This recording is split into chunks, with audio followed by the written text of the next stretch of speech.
Assalaamu calaykum waraxmatullaahi tacaala wabarakaatuhu. Kulanti wacan oo wanaagsan daawadayaal ku soo dhowaada muuqaal cusub. Maanta waxaan qaadanaynaa mar kale daawooyinka loo isticmaalo bakteeriyada oo loo yaqaano antibacterial drug. Waa daawooyinka loo isticmaalo bakteeriyada. Kow waxaa ka mid ah ethermycin, waa daawo ka mid ah noocyada bakteeriyada. Labo waxaa ka mid ah chlorphenicol. Chlorphenicol waa nooc ka mid ah iyadana daawooyinka loo isticmaalo bakteeriyada. Saddex waxaa ka mid ah aminoglycoside, waa bakteeriya qayb ka mid ah ayay ka mid tahay iyadana. Waa nooc ka mid ah daawooyinka bakteeriyada ee loo yaqaano antibacterial.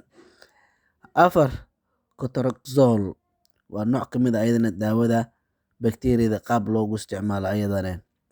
Number shan nitrofuranation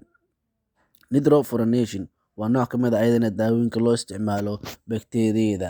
Intaan waxay ka kooban yihiin daawooyinka loo isticmaalo bakteeriyada.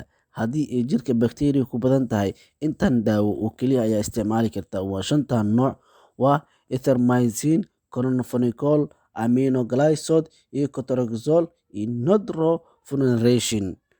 Halkaas ayaan kusoo koobaynaa cashirkeena. Wabilaahi towfiiq.